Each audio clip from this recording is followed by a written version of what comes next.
Ndabasuhuje, nitwa Ismael Mwanafunzi. Abantu benshi bica inyamaswa z'igasozi cyangwa se zo tworora babikora batikandagira na gato cyangwa se ngo bumve bibateye impuhwe n'agahinda kubera ko zigiye gupfa. Impamvu nuko kenshi tudatekereza ko izindi nyamaswa zitari abantu zifite amarangamutima n'ibitekerezo. Ntabwo ari abantu benshi batekereza ku bwoba urukwavu cyangwa se ihene igira iyo igiye kwicwa,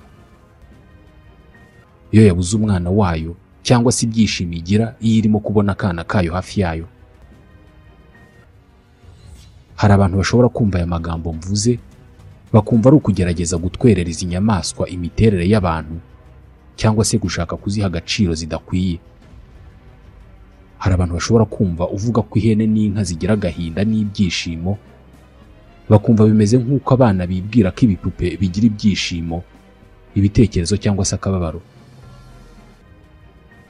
Mu by'ukuri kuvuga ko ingurube zigira amarangamutima ntabwo ari ugushaka kuzihindura nk'abantu cyangwa se kuzitwerera amarangamutima ubundi yagenewe abantu, ahubwo ni ukuziha imiterere n'amarangamutima yagenewe inyamaswa zose z'inyamabere. Muri iki kiganiro mugiye kumva uburyo inyamaswa zose z'inyamabere natwe turimo zifite imiterere imwe mu birebana no gutekereza ndetse n'amarangamutima. Amarangamutima ntabwo ari imiterere yagenewe abantu bonyine, ni imiterere rusange ku nyamaswa zose z'inyamabere, inyoni, ibikururanda ndetse yewe n'amafi. Nubwo izindi nyamaswa zidashobora kubaka imiturirwa, gutwara indege no gukoresha mudasobwa, ariko zigira ibitekerezo, ubwoba, agahinda, umuhangayiko, ibyishimo, amahitamo. Inyamabere zose zubatse ubushobozi bwo kugira amarangamutima ku buryo hari n'izisuka amarira. Ntabwo zishobora kwizihiza isabukuru y'amavuko cyangwa se ngo zisuke amarira y'ibyishimo ku munsi wo gushyingiranwa kwazo, ariko inka cyangwa se inzovu izi kumenya ko umwana wayo yapfuye cyangwa se ko agiye ahantu atazagaruka. Ibi byose ntabwo tujya tubitekerezaho kenshi, ari nayo mpamvu tuzica cyangwa se tukazambura imibereho yazo kamere uko twishakiye tutitaye ku marangamutima yazo. Niyo mpamvu kwica inyamaswa hagamijwe kuyirya cyangwa se kuyambura uruhu ngo turukoremo umukandara nta n'umwe bibabaza. Ariko niba dukora ibi ni ikosa ryande? Ninde wigishije abantu ko ububabare n'ibyishimo by'izindi nyamaswa bidafite agaciro, bityo ko ubuzima bwazo nta gaciro kanini bifite? Mu binyacumi bike by'imyaka ishize, abashakashatsi benshi bagaragaje ko amarangamutima atari imyiyumvire ishingiye ku cyo twebwe twita roho cyangwa se uwo twagereranya n'undi wowe, atari uyu nguyu tubona agenda mu muhanda. Ahubwo bagaragaje ko amarangamutima ari imyiyumvire yubakiye ku mibare n'ibimenyetso by'ubutabire biba mu bwonko n'umubiri wa buri kinyabuzima. Niba iki gisobanuro ari cyo rero, ubwo bivuze ko niba ingurube ifite umubiri n'ubwonko, ubwo igira amarangamutima. Iyi mibare n'ibimenyetso by'ubutabire biba mu mubiri wa buri kinyabuzima. Hari ababyita algorithme. Algorithme, abasobanukiwe ibya mudasobwa na internet bazi icyo ari cyo cyane. Iri jambo algorithme muri iki kinyejana cya 20 rifite agaciro gakomeye cyane. Ibyitwa algorithme nibyo birimo gutuma mushobora kunyumva kano kanya. Dore icyo ari cyo. Algorithme ni urukurikirane rw'intambwe zikurikizwa imwe ku yindi mu gukora ikintu runaka kuva gitangiye kugera kirangiye. Ni intambwe zikurikirana ku buryo habuzemo imwe icyo kintu kidashoboka. Abantu bize imibare, uburyo bakoraga amahurizo bakagira inzira banyuramo kugeza babonye igisubizo cya nyuma. Iriya nzira unyuramo intambwe ku yindi nibyo bita algorithme. Nk'urugero, niba ushaka impuzandengo y'imibare ibiri, algorithme ni intambwe ya mbere. Fata imibare ibiri nk'urugero 2 na 3. Intambwe ya kabiri, iyo mibare giteranye. Intambwe ya gatatu, fata igiteranyo cy'iyo mibare ubonye ukigabanye kabiri. Iyo nzira navugaga y'intambwe ku yindi nibyo bita algorithme. Ku bakunda guteka, iyo bakubwira ngo guteka inyama, barabanza bagacamutsa amavuta, bagashyiramo inyama, bagacanira iminota 27, bagashyiramo inyanya, bagashyiramo ibitunguru. Iyo nzira bakubwira kugeza inyama zihiye niyo algorithme. Ibikoresho wifashisha mu gukurikiza izi ntambwe mu guteka ntabwo bihagije ngo ubone ibiryo bihiye. Ni na ngombwa cyane ko haba hari umutetsi ushyira mu bikorwa buri ntambwe, kubera ko ntabwo ibi byo kurya byakwiteka. Gusa ushobora no gukora imashini izi gusoma izi ntambwe ikazikurikiza uko ziri, ikagutekera inyama utiriwe uzitekera wowe. Uko niko imashini zikora ikawa n'icyayi zikora. Ziba zifite akenge ucengezamo igiceri cyo kugura ikawa cyangwa se icyayi, zikagira umwanya baterekamo agakombe, ubundi iyo mashini ikagira amabuto menshi. Buto ziri ku murongo wa mbere ni izo guhitamo niba ushaka icyayi, ikawa cyangwa se shokora ishyushye. Buto zo ku murongo wa kabiri uzikoresha mu guhitamo niba ushaka ko icyayi cyangwa se ikawa ijyamo isukari, niba ushaka isukari nke, niba ushaka nyinshi, cyangwa se niba nta niyo ushaka. Buto zo ku murongo wa gatatu uzikoresha uhitamo niba uri bushyiremo amata, niba ushyiramo amata ya soya, cyangwa se niba nta n'amata uri bushyiremo. Wowe nk'umuntu icyo bigusaba ni ukwegera imashini, ugasesekamo igiceri, ugakanda imwe muri buto zo ku murongo wa mbere, ugahitamo wenda iy'icyayi, ugakanda buto imwe mu zo ku murongo wa kabiri, ugahitamo isukari, ugakanda buto imwe mu zo ku murongo wa gatatu, ugahitamo amata, ubundi imashini igatangira igikorwa ikurikiza intambwe zayishyizwemo. Isuka amajyane mu gakombe, yarangiza igasukamo amazi ashyushye, igasukamo amata, igashyiramo akayiko kuzuye isukari, ako kanya ikaguhereza agakombe kuzuye icyayi gishyushye. Ngibi ibyo bita algorithme. Mu binyacumi bike by'imyaka ishize, abahanga mu miterere y'umubiri w'umuntu batangiye kwemeza ko umuntu ukanda ziriya buto agakora icyayi akakinywa, nawe ubwe ari algorithme. Nawe ibyo akora byose bigenda bigira intambwe bikurikiza imwe ku yindi, gusa ni intambwe zikomeye kuruta izikurikizwa n'imashini ikora icyayi. Abantu nabo ni algorithme cyangwa se inzira zikurikiranya mu gukora ibintu runaka, ariko zo ntabwo zikora amatase y'icyayi, ahubwo zikora kopi zazo. Ni nk'uko waba ufite imashini ifite amabuto ugenda ukanda, maze iyo mashini igakora indi mashini imeze nkayo. Algorithme cyangwa se inzira zikurikizwa n'imashini zikoresha amashanyarazi, mu gihe izikurikizwa n'umubiri w'umuntu zikoresha amarangamutima, imyiyumvire n'ibitekerezo. Ibi ni nako bigenda ku ngurube, ku mpyisi, ku nguge, ku nzovu, ku ihene. Dufate nk'urugero, inkende ibonye igitoki kandi ishonje cyane, ariko ako kanya yamara kubona icyo gitoki, hafi yacyo ikahabona n'intare. Iyi nkende mu mutwe wayo ako kanya, mu buryo itazi, ihita itangira gukora imibare bita probabilité. Ni nko guteganya ibishobora kuza kubaho biramutse bigenze bitya.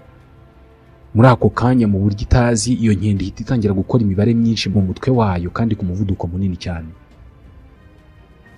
Ugushoboka kuko iyi nkende iri bwicwe n'inzara niramuka itari ibyo bitoki, kuba kugomba guhangana n'ugushoboka kuko iyo ntare iri bufate iyo nkende ikayica. Mu mutwe w'iyo nkende iba igomba kugereranya izo ngingo ebyiri mbere yo gufata icyemezo icyo ari cyo cyose. Mbere yo gufata icyemezo, iyi nkende iba igomba gutondekanya ibihumbi by'amakuru, ikurikiza intambwe imwe inyuma y'indi neza neza nk'uko abanyamibare bakora amahurizo. Ni amakuru n'ubundi arimo n'imibare. Igomba kubanza kumenya ngo biriya bitoki biri ku ntera ingana iki. Intare yo iri ku ntera ingana iki uvuye ku nkende, uvuye no ku bitoki. Ese ndiruka ku muvuduko ungana iki ku buryo intare ijya kuza namaze gufata ibitoki. Ese iriya ntare ubundi iri maso cyangwa irasinziriye? Irahaze cyangwa irashonje? Biriya bitoki se byo birahiye cyangwa ni bibisi? Ubundi ni bingahe? Ni binini cyangwa ni bito? Nshobora kubiterura byose nkiruka cyangwa se nakuraho kimwe nkiruka? Aya yose ni amakuru inkende yibaza mbere yo gufata icyemezo. Nayo ubwayo ishobora kutamenya ko irimo kubyibaza kubera ko biba ku muvuduko munini cyane. Usibye aya makuru agaragara inyuma, iyi nkende iba igomba no kwegeranya amakuru yose arebana n'umubiri wayo. Niba yumva ifite inzara nyinshi, biba bisobanuye ko ishobora gukora byose bishoboka ngo igere kuri iyo mineke. Ariko niba yumva ihaze, nta mpamvu yo gushyira ubuzima bwayo mu kaga. Mu kwibaza ibibazo byose mu rwego rwo kugereranya inyungu ziri mu kujya gufata ibyo bitoki cyangwa se kubireka, iyi nkende iba ikeneye algorithme ikomeye cyane. Uru ni urukurikirane rwa za ntambwe zikurikizwa kugira ngo haboneke ikintu runaka kirangire gitunganye. Ni nka kwa kundi ya mashini ikora icyayi iba ifite intambwe ikurikiza bikarangira ikoze igikombe cyuzuye icyayi. Kuri iyi nkende biba ari ngombwa cyane kandi ari ingenzi cyane ko imibare n'ibitekerezo bigomba kuba ari byo, kubera ko niho ukurokoka kwayo kuba gushingiye muri ako kanya. Inkende iyo ikoze imibare nabi ku buryo igisubizo cya nyuma kiza kuba ko iyo ntare iri buyice, iyo nkende izahita ifata icyemezo cyo kutajya gufata bya bitoki, ku buryo bishobora no kwicwa n'inzara. Inkende ikoze imibare cyangwa se algorithme ikanzura ko iyo ntare nta kintu iri buyitware, ishobora gufata icyemezo cyo kujya gufata bya bitoki, maze intare ikayifata ku gakanu ikayica. Ikayicana n'uturemangingo twose tugize umubiri wayo twayihaye ubushobozi bwo gukora ya mibare, bityo ntizabashe kubyara ngo ihe twa turemangingo abayikomokaho. Buri nyamaswa ivukana ubushobozi kamere bw'ikoranabuhanga riyifasha gukora mwene iyi mibare mu buryo kenshi butibeshya. Uko niko twambuka umuhanda imodoka ntizitugonge. Iyo ukoze imibare nabi, imodoka irakugonga. Inyamaswa zibasha gukora mwene iyi mibare buri gihe zitibeshya ziraramba, zikabyara abana, nabo bakavukana ubwo bushobozi, bityo ubuzima bugakomeza. Ngiyi impamvu natwe tukiri aha ngaha tukaba turimo no kubyara abana. Usibye ko ibingibi bitanumvikana neza, ni gute inkende ikora iyi mibare cyangwa se yegeranya ibi bitekerezo bikaza kurangira ifashe bya bitoki itariwe n'intare? Inkende nta crayon cyangwa se ikaramu iba ifite mu mufuko wayo, nta n'urupapuro iba ifite ngo ikore imibare yo kuba ngo hari intera ingana iki hagati yanjye n'intare. Ese nshobora kwiruka ku muvuduko ungana iki ku buryo iriya ntare itamfata? Mu by'ukuri ikaramu n'urupapuro byayo ni umubiri wayo wose uko wakabaye. Ibyo twe twita ibyiyumvo n'amarangamutima muri siyanse nibyo bita algorithme. Ni intambwe cyangwa se inzira zikurikizwa mu kubaka cyangwa se mu gukora ikintu runaka. Buri marangamutima yose umubiri wawe ugira aba agamije kubaka cyangwa se gutanga umusaruro runaka. Kongere tuvuge ku nkende. Mbere yo gutangira gutekereza uko iri bufate bya bitoki, ibanza kumva inzara.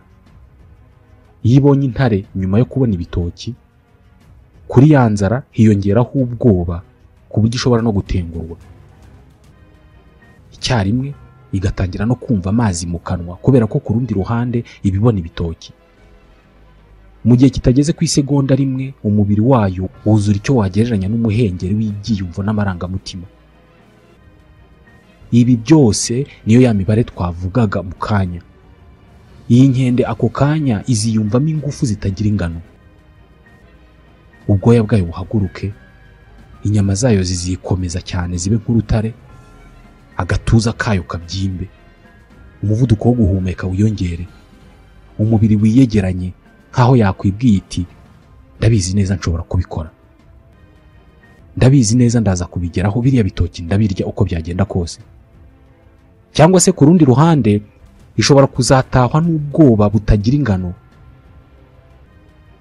ibitugu byayo bikamanuka, ikumva igifu kirimo kwiyegeranya gisya ubusa, ikumva ubukonje mu majanja n'umubiri wose, umubiri ugatigita, igatangira gutekereza uburyo iri buva aho ngaho.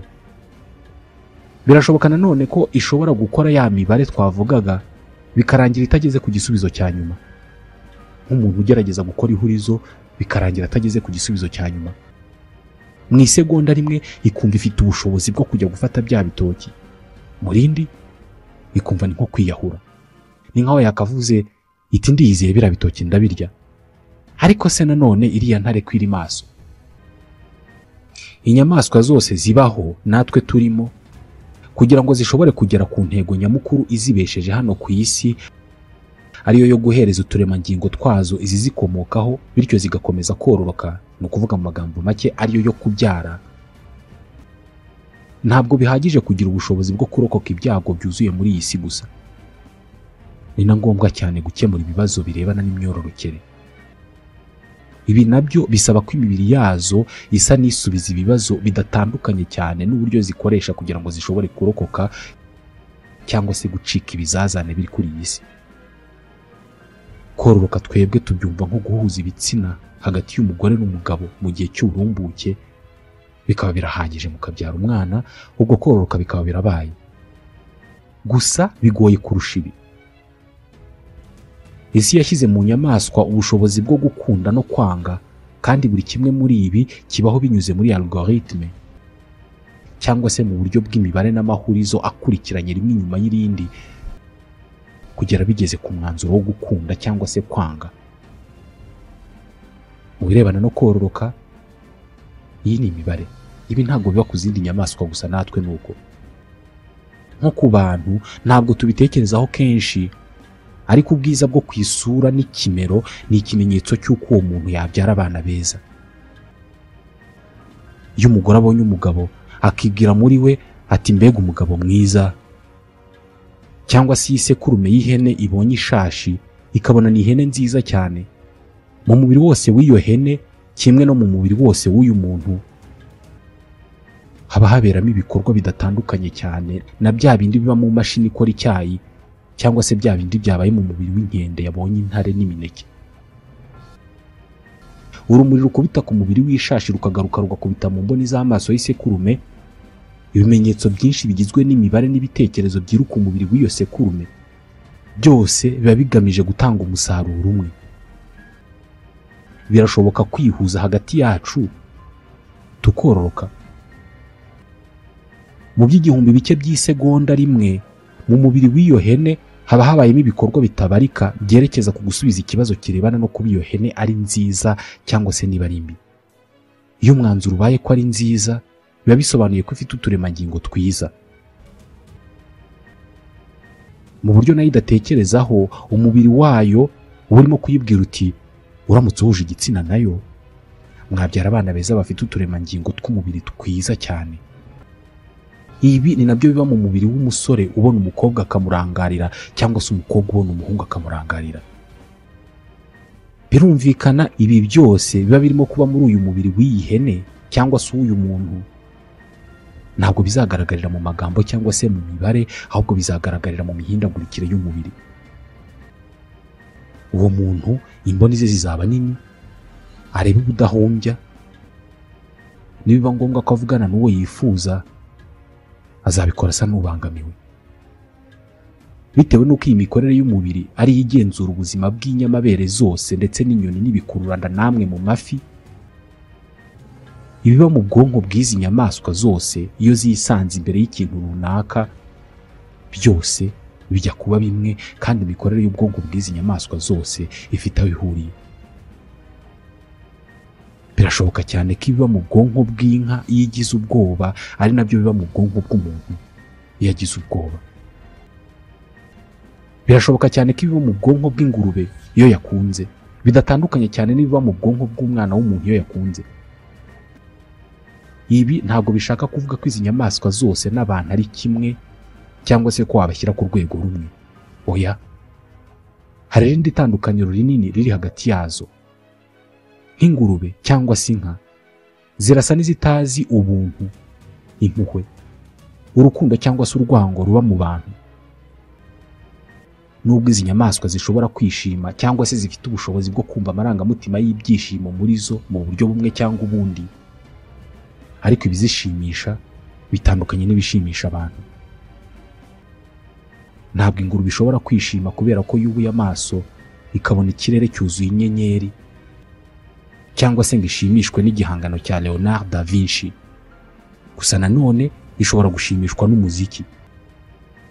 Ku rundi ruhande birashoboka ko nazo zifite andi marangamutima twebwe tutagira. Gusa hari ubwoko bumwe bw'amarangamutima duhuriyeho n'izindi nyamaswa, kandi yo noneho ameze kimwe ku ijanisha rinini cyane.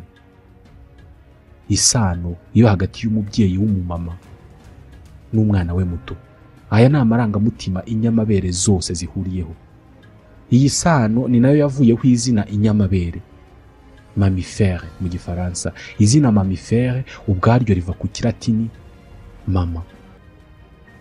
Ijambo mama bisobanura ibere, mamelle. Isano iba hagati ya nyina w'inyamaswa mu nyamabere n'umwana wayo ni imwe ku nyamabere zose ziri ku isi. Iri jambo mama riri mu magambo ya mbere umwana atangira kuvuga iyo yiga kuvuga. Riri no mu magambo ya mbere yanditswe mu nkoranyamagambo zigitangira kubaho.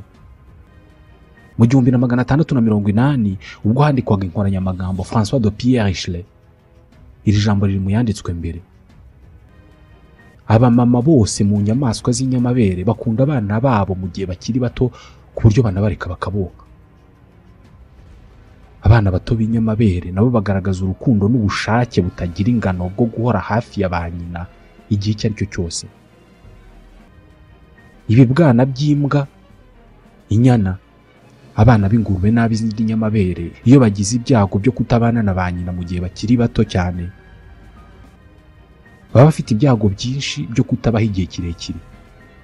Ibi biragaragaza ko urukundo rw'umumama ku mwana we muto ndetse n'umubano hagati y'umumama n'umwana we muto ari ikirango rusange ku nyamaswa z'inyamabere zose. Ibi abashakashatsi bakoresheje imyaka myinshi mbere yo kubyemeza. Nta myaka myinshi ishize abahanga mu mitekerereze bashidikanya ku mumaro w'isano y'amarangamutima hagati y'umumama n'umwana we. Ibi babishidikanyagaho haba ku zindi nyamaswa yewe no kuri twebwe abantu. Mbere y'umwaka w'1950 hari abashakashatsi mu mibanire n'imibereho y'abantu batekerezaga ko isano y'amarangamutima iba hagati y'umwana n'umubyeyi we ishingiye ku nyungu buri ruhande rubona mu rundi. Inyungu zavugwaga hano ni iz'ibintu bifatika cyangwa se service. Bavugaga ko kubera ko abana baba bakeneye aho kuba, ibyo kurya no kuvuzwa, ngo niyo mpamvu bizirika ku babyeyi babo, kubera ko kuri aba babyeyi niho hasubirizwa ibibazo byabo byose. Bavugaga ko abana batese aribo bakenera ibindi bintu bitari ngombwa cyane mu buzima, nko kubasoma ku itama, kubabwira ko babakunda, kubahobera, kubabwira ngo impore igihe baguye.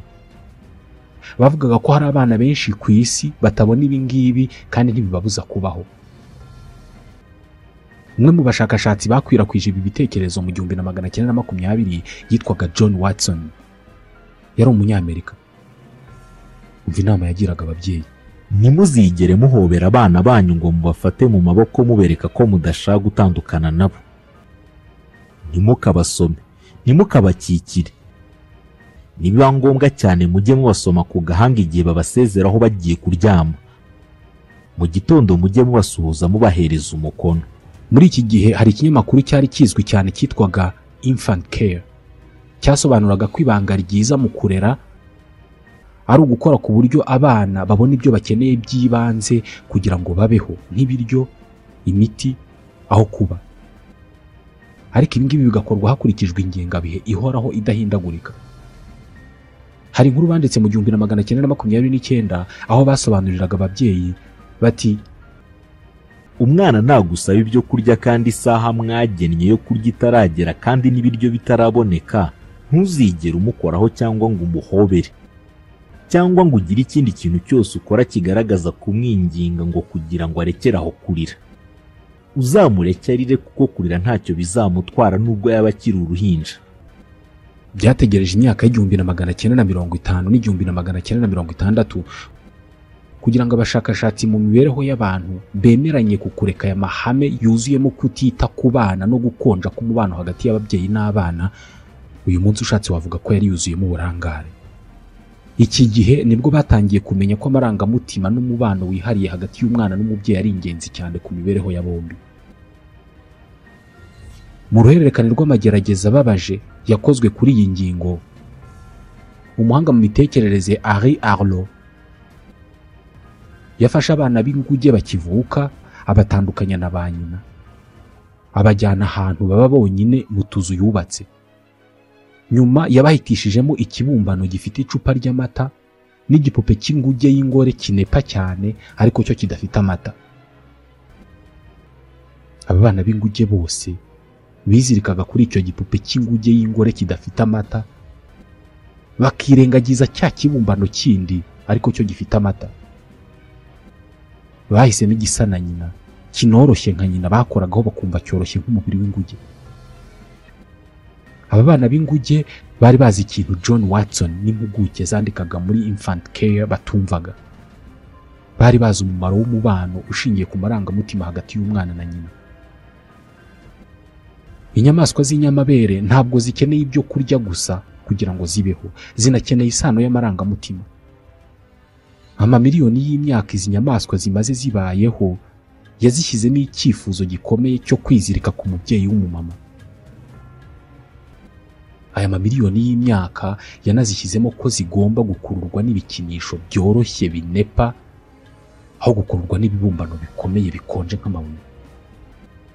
Kubera impamvu abana b'abantu bizirika ku bipupe bikoze mu ipamba binepa bishobora no gutanga ubushyuhe kurusha kwirirwa bakina n'amabuye cyangwa se ingiga z'ibiti. Muri iki kinyejana cya 21 ushobora kwibaza uburyo aba bahanga mu mibereho y'abantu mu kinyejana cya 20 babashije kuyoberwa ko abana b'inyamabere baba bakeneye isano y'amarangamutima kurusha ibikenerwa by'ibanze nk'ibiryo aho kuba cyangwa se ubuvuzi. Ibi ngibi bimeze nk'uko natwe tubigenza iyo bigeze ku zindi nyamaswa zitari abantu.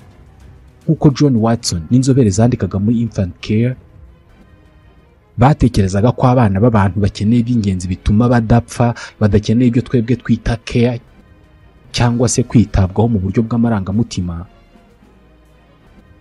Aborozi bo mu bihe byashize ndetse na benshi b'uyu munsi niko bafata izindi nyamaswa zitari abantu. Ntabwo batekereza ko nazo zikeneye amarangamutima. Barazigaburira, bakazicumbikira, bakazivuza, ubundi bikaba birarangiye. Andi marangamutima yazo nta witayeho, nta n'icyo avuze. Urugero, inganda z'inyama n'amata zubakiye ku kubangamira no kwica amarangamutima kamere y'inyamaswa tworora. Uburyo tubangurira ihene n'inka zacu cyangwa se andi matungo tworora ubwabyo ni ikibazo ku mibereho yazo. Zirima, zigahaka, zikabyara. Nyuma yo kubyara ntabwo dutinya kuzitandukanya n'abana bazo. Inyana, utwana tw'ihene, utw'intama n'andi matungo atandukanywa na nyina yakimara kuvuka. Twebwe abantu kimwe n'injangwe ni twebwe nyamabere zonyine zinywa amata y'indi nyamaswa ubundi yagenewe umwana w'iyo nyamaswa. Iki ni kimwe mu bituma dutandukanya inyana na nyina ikamara hafi umunsi wose itonse. Imbyeyi ikamara umunsi itumvise impumuro y'inyana yayo, inyana cyangwa akana k'ihene kakamara umunsi katumvise ururimi rwa nyina rukarigata. Inganda z'amata n'inyama buri mwaka zikorera amamiliyari y'inyamaswa ibyo Henri Arlo yakoreye za nguge azitandukanya na ba nyina. Kubera ko yumvaga ko kuziha ibyo kurya n'ibyo kunywa no kuziha aho zirara bizihagije mu gihe zo zifuzaga no kuba hafi ya nyina.